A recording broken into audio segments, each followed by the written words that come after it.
Seven sisters নিয়ে রীতিমতো সত্যিকারের বিপদে ভারত। অনেকদিন ধরেই সেখানে চলছে জাতিগত দাঙ্গা।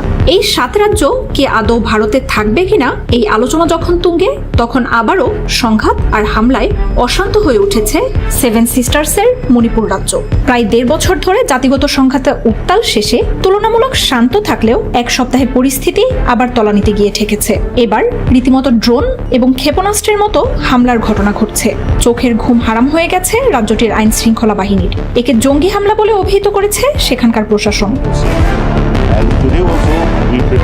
প্রশ্ন উঠেছে, বিদ্রোহীদের হাতে কিভাবে আসলো ড্রোন এবং মিসাইল? আর এই প্রশ্ন খুঁজতেই ঘুম হারাম নরেন্দ্র মোদীর নিরাপত্তা বাহিনীর। ড্রোন এবং মিসাইল অত্যন্ত স্পর্শকাতর অস্ত্র। সেভেন সিস্টার্সে এসব অস্ত্রের ব্যবহারকে সামনের দিনে অশুভ সংকেত হিসেবে দেখছে বিশেষজ্ঞরা। অনেকে আবার সেভেন সিস্টার্সে ভাঙনের ইঙ্গিত হিসেবেও একে মেলানোর চেষ্টা করছেন। চলতি মাসের শুরুর 2 দিনে কাংপোকপি এবং পশ্চিম ইম্ফল জেলায় বিস্ফোরক বোঝাই ড্রোনের হামলায় হতাহত হন বেশ কয়েকজন।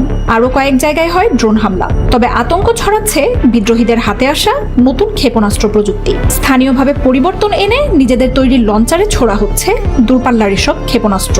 বিদ্রোহীরা পরিবর্তন এনেছেন ক্ষেপণাস্ত্রের বিস্ফোরকেও। গত শুক্রবার বিকেলে বিষ্ণুপুর জেলার মৈরাঙে সাবেক মুখ্যমন্ত্রী মৈরেম্বাম কৈরেন সিংহের বাড়ির চত্বরে আছড়ে পড়ে ক্ষেপণাস্ত্র। এতে মৃত্যু হয় স্থানীয় এক পুরোহিতের। আহত হন আরও কয়েকজন। হামলার শিকার এসব এলাকা মৈতৈ অধ্যুষিত। মণিপুর সরকার এসব হামলার জন্য দায় দিচ্ছে কুকিদের।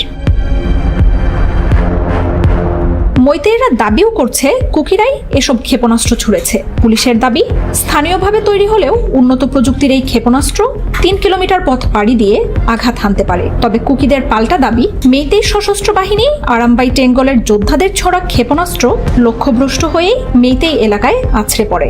ঘটনার পর থেকেই উত্তেজনা বাড়ছে রাজ্যটিতে। শুক্রবারের এই হামলার কয়েক ঘন্টা পরই ইম্ফালে মণিপুর রাইফেলসের হেডকোয়ার্টারে হামলা চালায় উত্তেজিত জনতা। অস্ত্র লুটপাটের চেষ্টা করলে তা ভণ্ডুল করে দেয় পুলিশ। আইন শৃঙ্খলার অবনতিতে শনিবার রাজ্য জুড়ে সব শিক্ষা প্রতিষ্ঠান বন্ধ করে মণিপুর সরকার।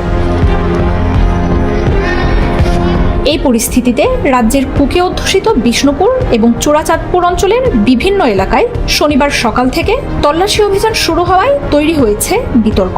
কুকি সংগঠনগুলির অভিযোগ, পুলিশ এবং মেইতেই সংগঠিতভাবে এলাকা দখলের অভিযানে নেমেছে।